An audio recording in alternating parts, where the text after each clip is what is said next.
Ayan guys, no, magandang araw. Meron tayo rito transmission na ginagawa ngayon, binabaklas natin.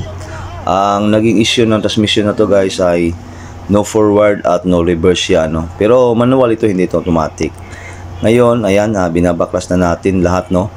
Kasi wala talaga siyang abante at wala rin siyang reverse. Lahat ng kambyada pa abante ay hindi umaabante yung unit natin, no.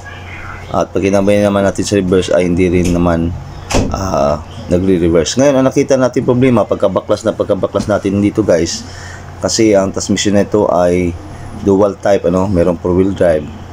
Ang nakita natin naging problema guys, itong kanyang output shaft sa kanyang transmission. Ito yung dulo ng kanyang output shaft, ano, yung kanyang spline dito, at pati itong kanyang connector. Meron siyang connector, ito yun, ano, connector yan mula sa transmission hanggang sa dual side niya, no, dun sa kanyang transfer case.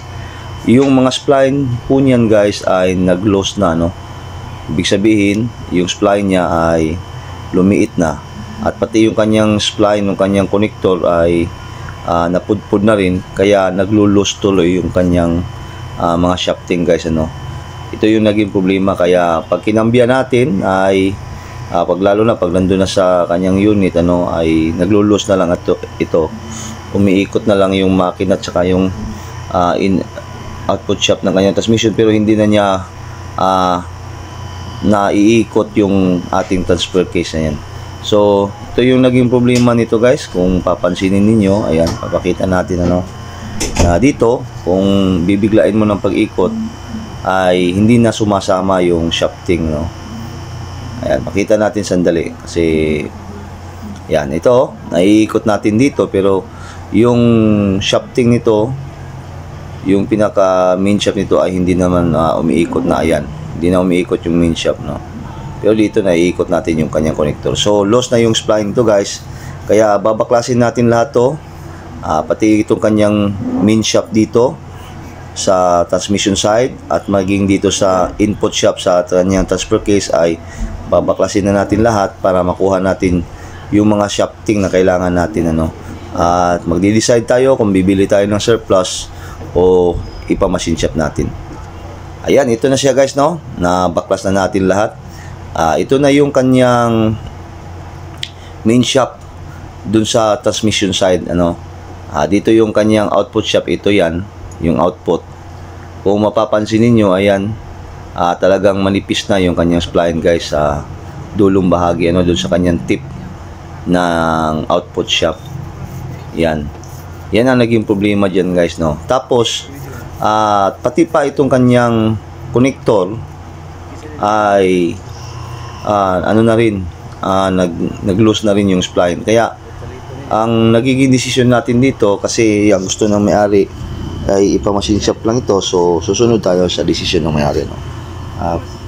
Tayo naman nilirespeto natin yung desisyon ng may-ari. Maganda sana kung bili tayo ng surplus. Ito yung kanyang connector guys. Ayan, kung makikita nyo, wala na. Yung spline sa loob, wala na rin, ano. So ito yung ipapamachine shop natin guys. Ay, tapal, ano. Ipis na kaya.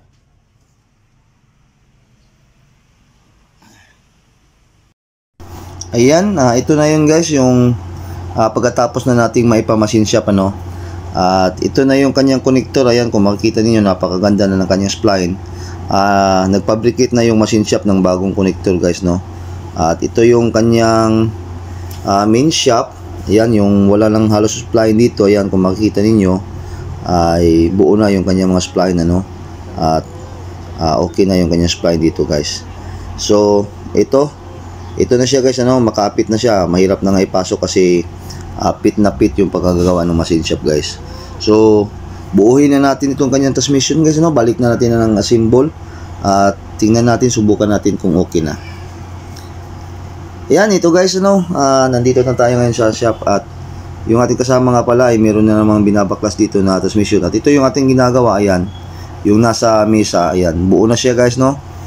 At ikakabit na lang yan dun sa kanyang unit para masubukan na natin kung okay na yung ating ginagawa. Yung kasama natin dito, meron na naman binabaklas. Ganun din ang problema. Wala rin forward at walang reverse. Sa Isuzu Elf naman ito guys. Yan dito, sinusubukan na natin yung unit guys, no? Tapos na kasi may kabit yung transmission. Kung magpo-forward at magre-reverse na ba. Ayan, at okay na guys, no? Makikita naman natin dito na nagre-reverse at nagpo-forward na itong kanyang unit. So, yun lang ang naging problema guys. At dahil sa pinamasin shop ng may-ari yung kanyang mga shafting at yung kanyang connector, ay nakatipid po siya guys. Hanggang dito na lang.